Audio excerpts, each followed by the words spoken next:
Hot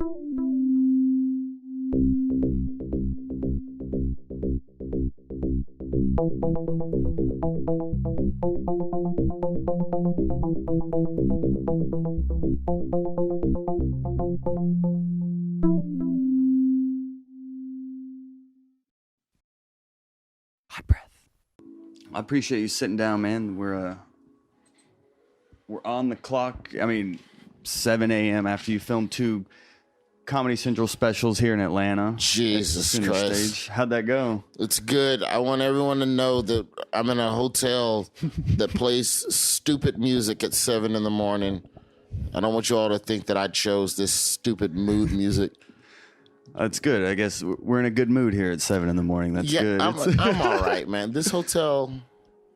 Why am I trashing the hotel? It sounds... It's a dope hotel. Like it's just the music. Arrogant prima donna move. It's a hotel that was really nice in 2002, I bet. You got to feel good about where your career is, at least, though. Yeah, I can't complain, man. I can't complain. I've been very fortunate over, 17, 18 years to be able to still be doing this. I'm kind of at that mile marker career-wise where I can look around. You hit 15 years and you start looking to the left and right of you, and it ain't as many people running with you anymore as when you started. Yeah. And that's a very, very humbling... It's a very humbling process, you know. And I hate I missed the special, but I've been working with Rory Albanese over the Punchline this weekend, the executive producer of Daily Show. And I'm supposed to give you an Emmy winner. Yeah. I'm supposed to give you a handshake and congratulate you is what he told me to tell you. Fair enough. For that. But love Rory. Yeah, he's great. He's been great to work with. And pretty much what's great about you doing this Comedy Central special, you picked Atlanta. Like, was there a reason you decided to do it here? Well, I'm from Birmingham, so this is as close to home as it gets with still being a little more of a sense of cultural diversity. I'll be, straight up. I love Birmingham, but Atlanta has more cultural diversity. So in terms of getting a crowd that was a little more mixed and things of that nature, that was part of it. The other thing that played into it was the type of venue that Center Stage is, where it's big but small. There's an intimacy to it, and I don't really have a need for a large Kevin Hart level audience. Like, that's not my... I'm not at that point career-wise, so I wanted something that was a little smaller. And Birmingham doesn't have the small theater that also meets the network specs, and it's all these little knick-knack. And then it's, you could shoot it in Birmingham, but it had to be on a Tuesday, or things that just that I felt like didn't work in my favor for having the best possible turnout and the best possible audience. So did Atlanta. And Atlanta has a lot to do with your comedy development. I mean, you've been performing in Atlanta most of your career, right? Going back and forth from Birmingham? My second set ever. The second time I touched a microphone was in the city of Atlanta. And that was at Uptown Comedy Corner in Buckhead. Oh, the original? Yeah, okay. Upstairs, right next to P. Diddy's restaurant, Justin's. And I would go there. I would get booed.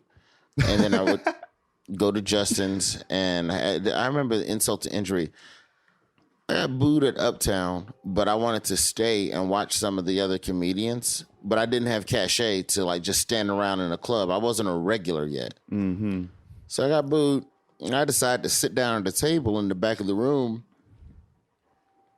and the waitress comes over, and she goes, "Yeah, baby, you got to buy 2 things if you're going to be sitting here." I go, "What the are you serious?" "Yeah, you sit at a table, you got to buy drinks.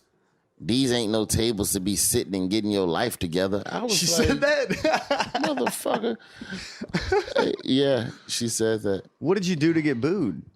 Just, I don't know, bad comedy. I went on stage with a baseball cap on with a suit. I used to perform in suits, and I went on stage with a baseball cap on, man. And this is before it was popular to wear a baseball cap. And now everybody does it. But I was a fucking pioneer back in 98. Wow. Yeah, but the material was just loose and lame. If you want to really get into the weeds about it, we can. But Atlanta was always part of my process because, in the South in those days, there was only one opportunity for stage time per month per city.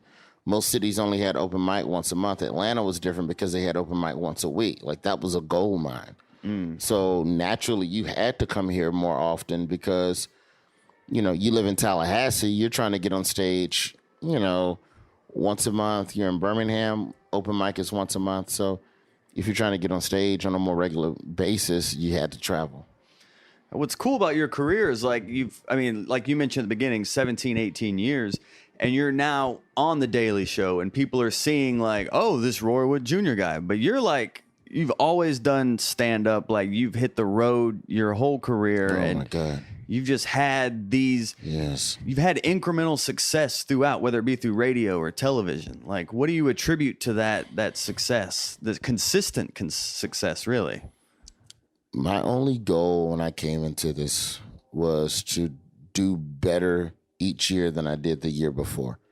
So the goal when I first started is still kind of a goal, but it's kind of morphed now. But the original goal was perform in one new city every month, even if it's an open mic.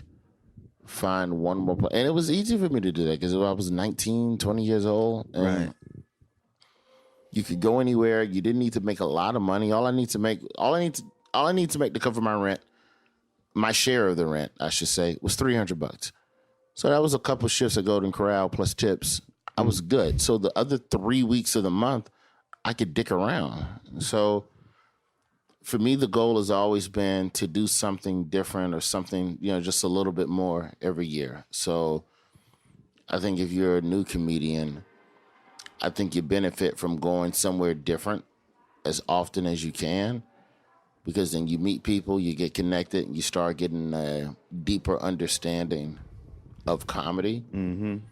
And you always look for opportunities and always be willing to work for free, for little to nothing. You know, for me, radio was a gift, you know, because I had a degree in radio. So when I graduated, I went back home to Birmingham and I got an internship at the local station and I started doing prank phone calls with them. And you just have to figure out ways to innovate. So I took the pranks, flipped them into CDs, and I sold prank call CDs on the road to help supplement my income. Then I took the prank call CDs and I convinced other radio stations across the country to play my pranks for free. Hey, man, play my pranks, say my name. That's all I ask. You can keep the prank played as many times as you want. Then I would call a local comedy club in that market that I wasn't booked at, and I would go, hey, just so you know, I'm only a feature, but I'm already on the radio in your market every day, which is more than any comic that you book can say. So do you want to give me a week or not? Because it's free promotion for you. Wow. Yeah, fine. Yeah, send me your stuff, fine. Because the clubs just want asses in seats. They're not watching, which is sad, you know, but that's the reality of the business, is that a lot of club owners tend to book people that they're familiar with, that they already know, or they're booking people that bug them the most. So that's kind of, yeah. That's a good hustle. Did you grow up like hustling? I know you're from like the west end of Birmingham. Like, yeah, there's a little bit in me, but you know, I don't know if that's where it came from or work ethic or what. You know, I grew up, you know, my father was present, you know, but my dad was kind of stingy. He was a bit of an asshole at times. I'll be real about that. I mean, he was my father, but you know, there were times where, all right, if I wanted something, I was either going to have to work 3 extra shifts at Subway during the week, or I was going to have to figure out a way to put all of this stuff to save up my money. Or there's times where I had to sell my Nintendo tapes just to try and get something. So yeah, you start figuring out ways early on. Macy's cards. Dude, yeah. I used to go around the neighborhood when I was like 14 and rake yards. That was my thing. I would go out and rake yards, and people would pay me $15, $10 for the front, $15 front and back.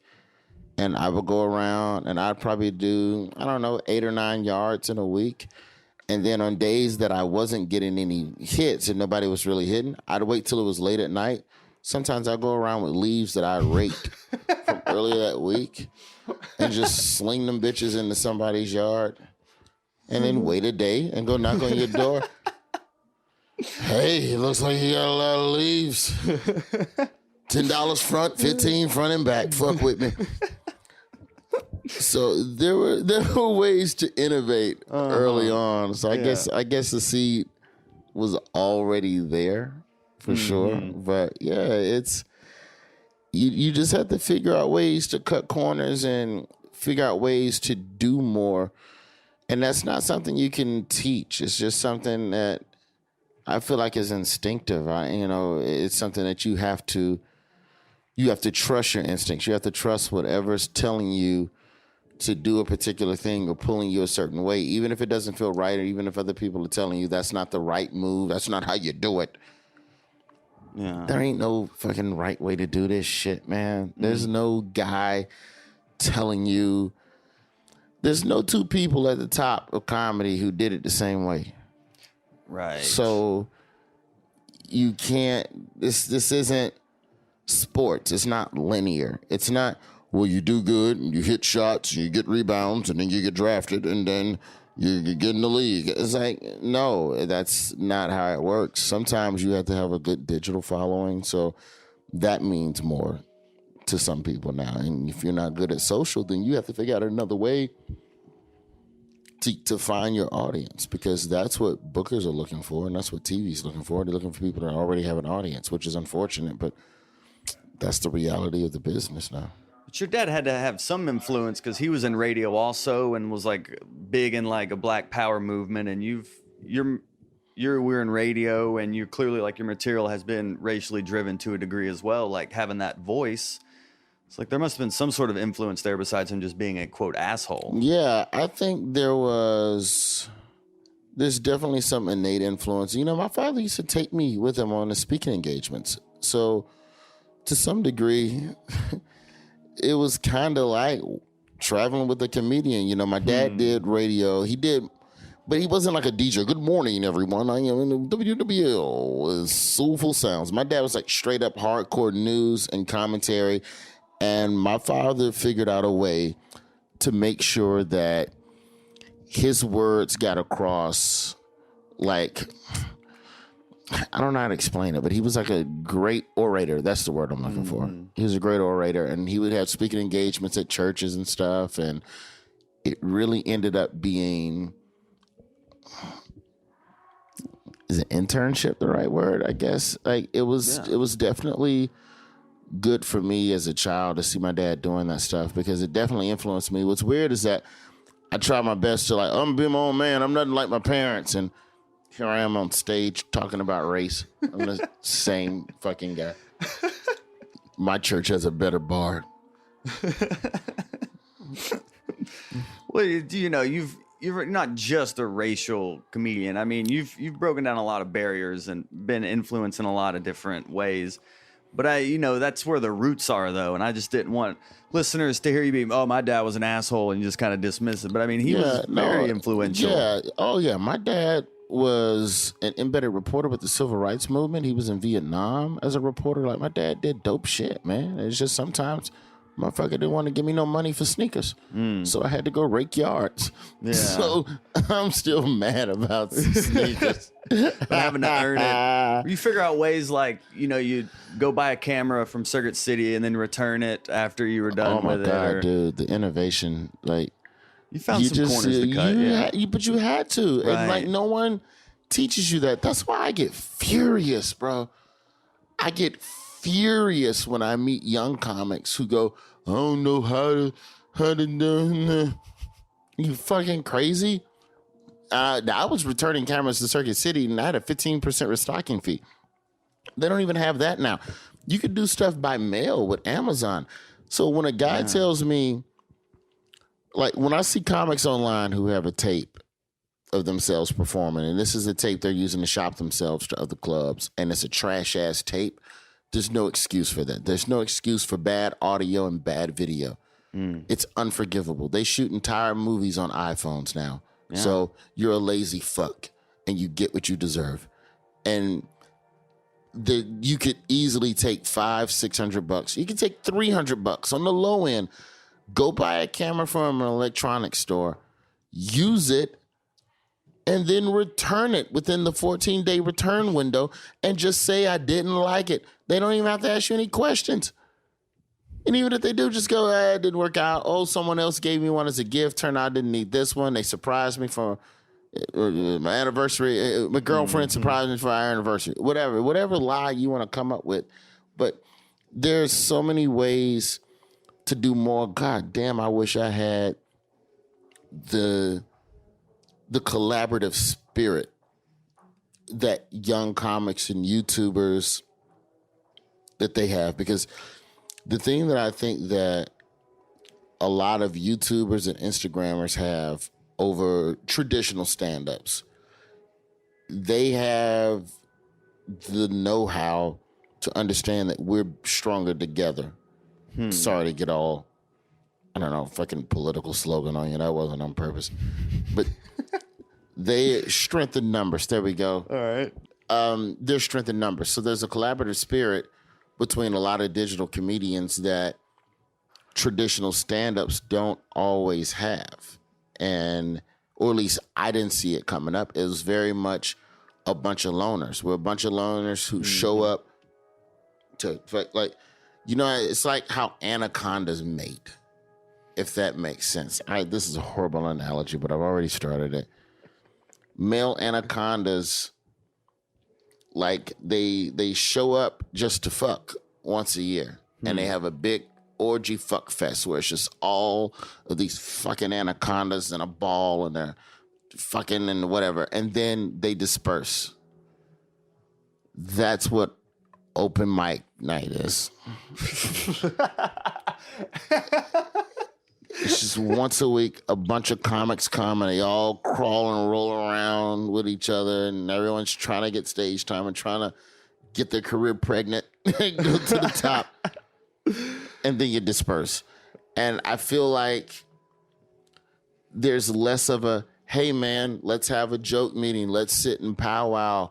Let's make each other's jokes stronger. Like stupid little things like that. Yeah, and that's why you see guys that work together. They have a room. They start a room together and things like that. They are better off. If you find someone that is as driven as you, fucking team up with them, period.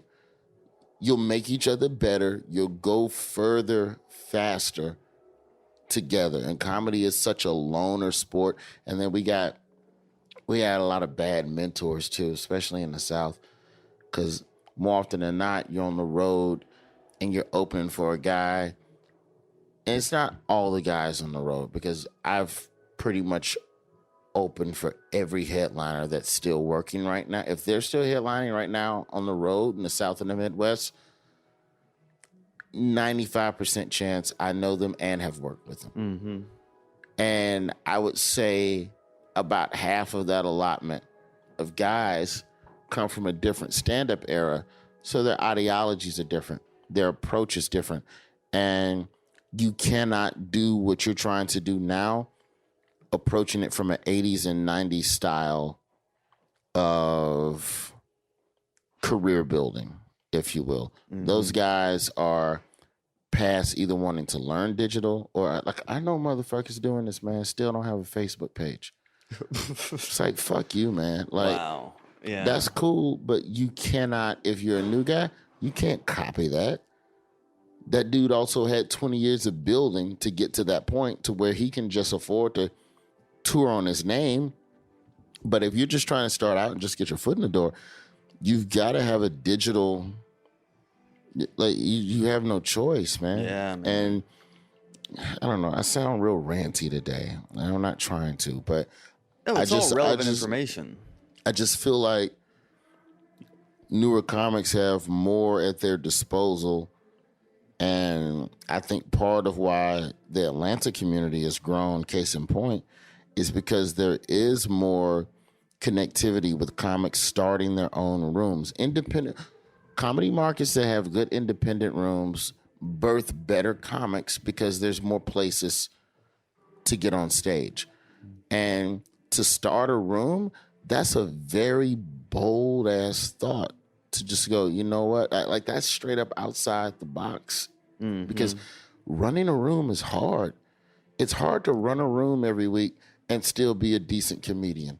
That's why so few comedians own comedy clubs. You would think we would own comedy club, but it's like the NBA. Half the players don't want to be owners because they don't want to figure that shit out. Right. So I don't know, man. I just feel like the more, I don't even remember what the fucking question was, but just the more collaborative people are in the early stages of their career, the better off you'll be down the road. You know, I have guys that I started with that I wish I was had been a little more collaborative with when I had the time. And you're just thinking gotta get a TV credit. Right. Gotta get on Leno. If I get on Leno, then I'm handed a sitcom. Wrong.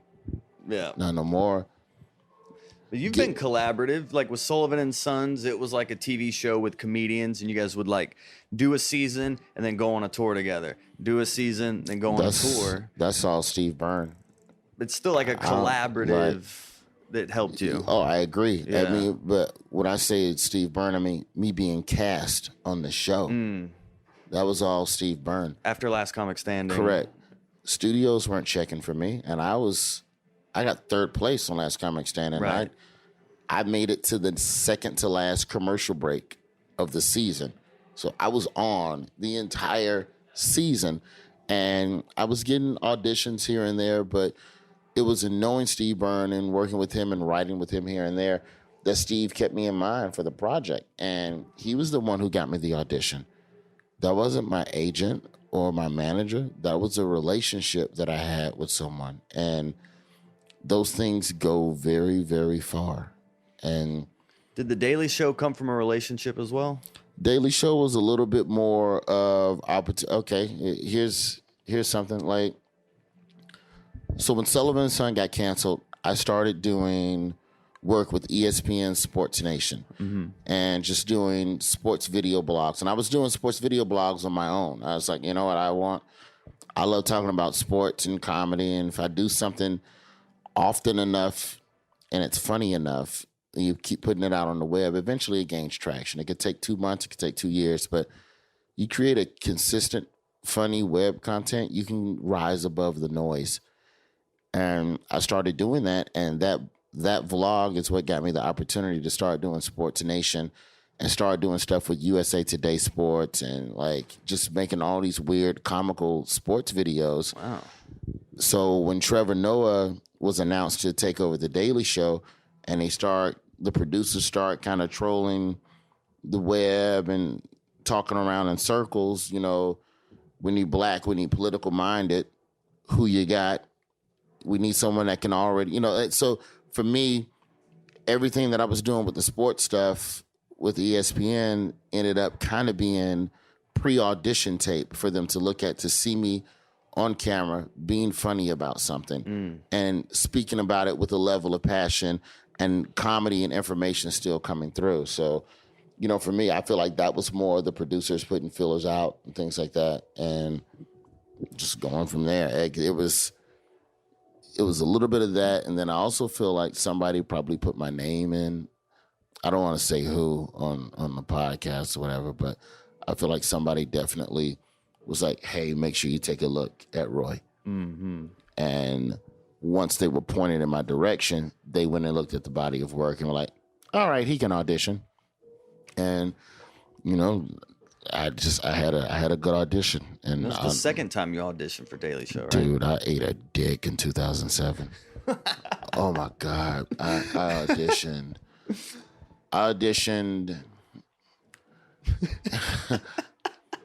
This is what's so funny. I auditioned and thought that, I was like, yeah, smash this shit. Yeah, I walk in. Nobody really laughs. But I don't say nobody laughs at comedic auditions, but it's not uncommon to run your script and someone not laugh. they've seen this performed 9 times, 90,000 times at this point. So I go into my shit, and they go, all right, thanks, Roy. I walk out the room, and sitting in the waiting room is this guy, Wyatt Cenac. And so I didn't know Wyatt. We'd seen each other around L.A.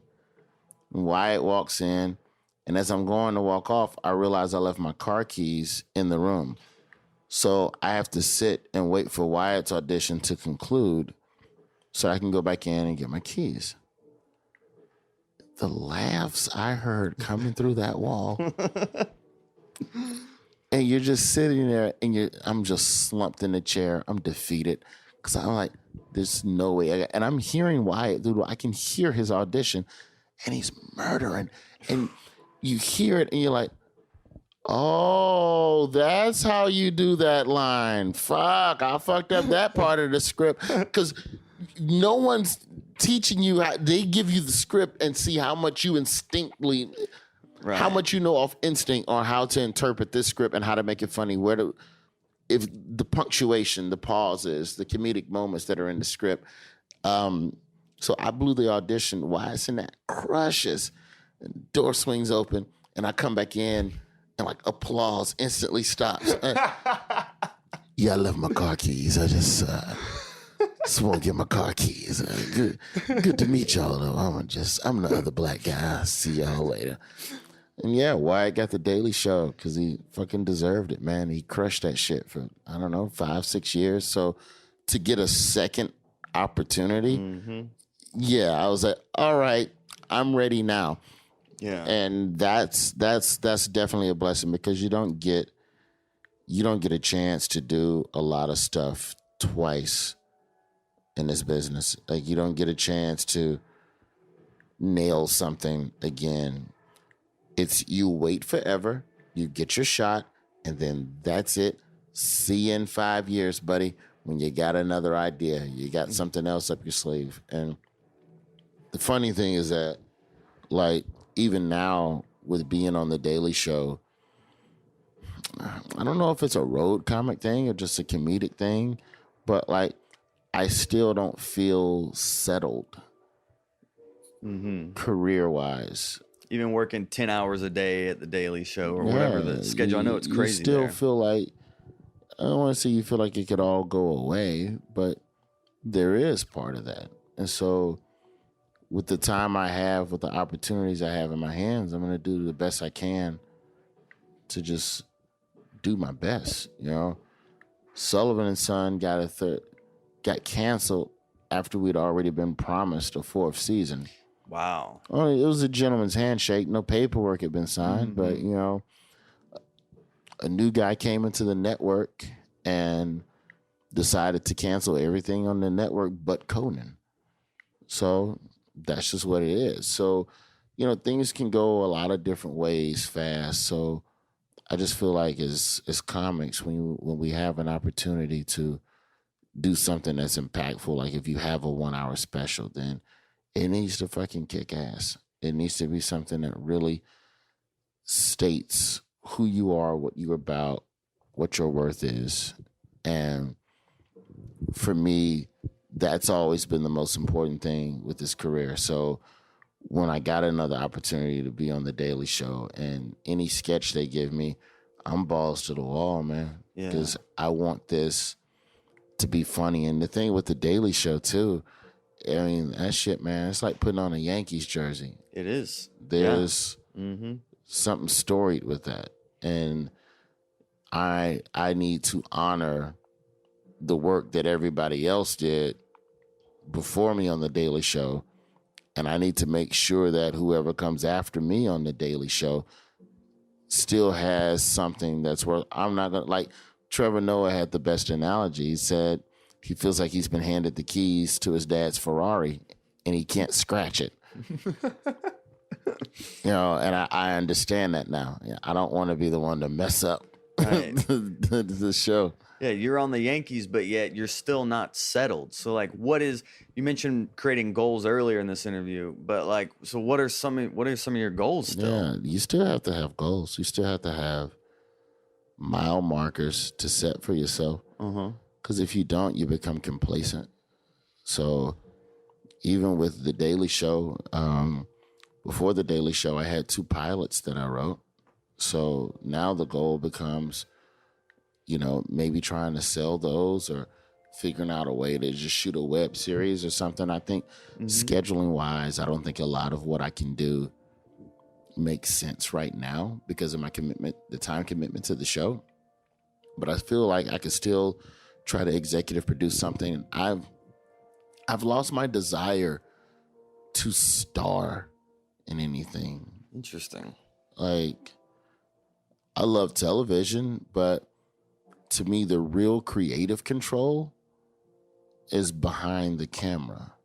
It's with the pen and the pad. And I've become a little more obsessed with what story's being told than how the story's being told. So if I had to choose right now, if you gave me an opportunity to star in a sitcom versus creating and just executive producing the sitcom, I'd probably choose the latter because there's also more longevity behind the camera. If you go, the only way I can put it is this. Whatever your favorite sitcom is that got canceled, whenever it got canceled, just do it, just an exercise. Look at the actors on the sitcom that got canceled and pull them up on IMDb, like literal quantitative data. Pull up their IMDb page and look how much they worked since that hit sitcom got canceled. Then I want you to pull up the writers of that sitcom that got canceled and pull up their IMDb, and you tell me who's had a longer career. The longevity is in being behind the camera. And for me, longevity, greater sign, stardom. I'd be blessed to just have a career where I can just create dope content. Like I look at what Donald Glover did with this TV show Atlanta on FX, and goddamn, man, like he's literally Control-Alt-Deleted the sitcom format. And to do something that tells the story. If I can star in it, fine. If not, I don't care. I feel like there's other ways to still build my brand and sell tickets on the road. And at the end of the day, that's what this is all about. It's all to sell tickets. Chris Rock said that. Boom. Everything I do is to bring more people to my comedy. I'm fucking up the quote. But still, at the end of the day, stand up. Of course, because you want to be 55 years old with a gut and 3 kids and still be able to do this shit. Because sooner or later, Hollywood will chew me up and spit me out, and they'll tell me I'm too old or too fat or too black or whatever. And at that point, you need to be able to still go back out on the road and be a decent comic. Or if you're a creator, then there's something more there. I look at what's happening with Ava DuVernay and Issa Rae over at HBO. Right, these people are creators. Issa Rae is a great fucking example of self-starting. Every fucking comedian should just read her bio and see where she's at. Every comedian should just see where Issa Rae was in 2012, 2011. Okay. Versus now. And if you're telling me you can't self-start and do this shit yourself, you're a lazy fuck. You're a lazy fuck, and you deserve whatever your career is. There's no excuses. There's literally no excuses for that. Well, you've been so generous with your time. I know you waking up early to do this after filming 2 specials last night. Yeah, I'm sorry I sound like shit, and I'm sorry that there was...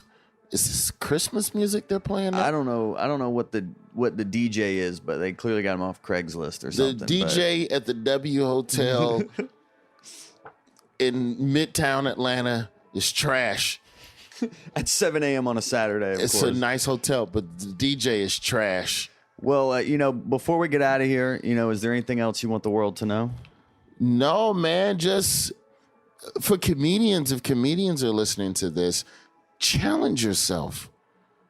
If it's writing a couple new jokes every month, and be every week. That's why I'll tell you something.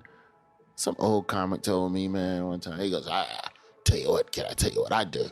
You know, so you don't know anything about this game, kid. I know. I write 5 new minutes a day. Every day I write 5 minutes.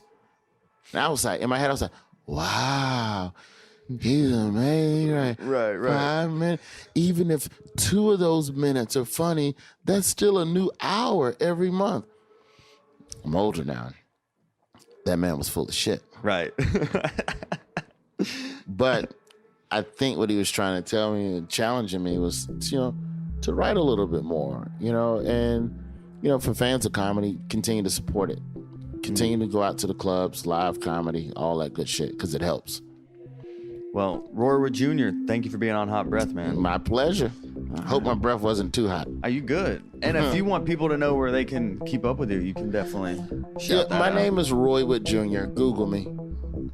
No S on my name. Boom. All right, Roy Wood Jr., thank you. Boom. Man, I appreciate the bagel. Dude, take it all, man. That's Nice. coffee, too, if you like. Oh, I don't know. that's cold brew? Yeah. From Atlanta. Thank you. Dude, thank you for your time, man. Oh, dude, I appreciate it, man. You do good shit, man. Hot Breath.